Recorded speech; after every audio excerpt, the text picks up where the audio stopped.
కడప నగరపాలక సంస్థ నూతన మేయర్గా 47వ డివిజన్ వైసీపీ కార్పొరేటర్ పాక సురేష్ ఏకగ్రీవంగా ఎన్నికయ్యారు. కార్పొరేషన్ కార్యాలయంలో జాయింట్ కలెక్టర్ అదితి సింగ్ పర్యవేక్షణలో ఈ ఎన్నికల ప్రక్రియ జరిగింది. గత మేయర్ సురేష్ బాబుపై అవినీతి ఆరోపణలు రుజువు కావడంతో కూటమి ప్రభుత్వం ఆయనను పదవి నుంచి తొలగించిన విషయం తెలిసిందే.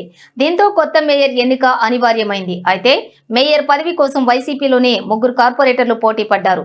దీంతో వైసీపీ అధినేత వైఎస్ జగన్మోహన్ రెడ్డి ఆదేశాల మేరకు ఎంపీ అవినాష్ రెడ్డి, పార్టీ జిల్లా అధ్యక్షులు రవీంద్రనాథ్ రెడ్డి జోక్యం చేసుకుని పాక సురేష్ పేరును ఖరారు చేశారు. డిప్యూటీ మేయర్లు నిత్యానందరెడ్డి, షఫీలు సురేష్ అభ్యర్థిత్వాన్ని బలపరచడంతో ఆయన ఎన్నిక ఏకగ్రీవమైంది. కేవలం 3 నెలల పదవీ కాలమే మిగిలి ఉండటంతో టీడీపీ ఈ ఎన్నికకు దూరంగా ఉంది.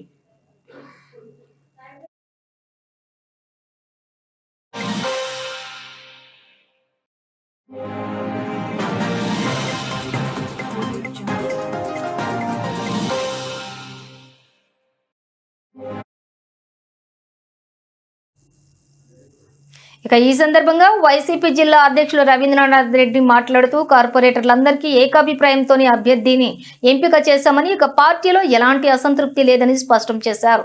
ఇదిలా ఉంటే ముద్దనూరు ఎంపీపీగా వైసీపీకి చెందిన వెన్నపూస పుష్పలత కూడా ఏకగ్రీవంగా ఎన్నికయ్యారు. ఈ ఎన్నికకు సైతం టీడీపీ, జనసేన, బీజేపీ కూటమి పార్టీలు దూరంగా ఉన్నాయి.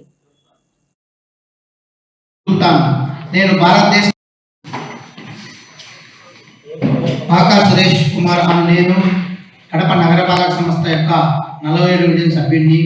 మేయర్ అయినందున భగవంతుని మీద ప్రమాణం చేసి నేను శాసనం ద్వారా స్థాపించబడిన భారత రాజ్యాంగంలో నిజమైన విశ్వాసమును మరియు భక్తిని చూపుతాను. నేను భారతదేశం యొక్క సార్వభౌమత్వమును మరియు అఖండతను కాపాడుతాను మరియు నేను ప్రవేశించున్న పదవి యొక్క విధి నిర్వహణ విధేయతతో నిర్వహించదని ప్రమాణం చేయుచున్నాను.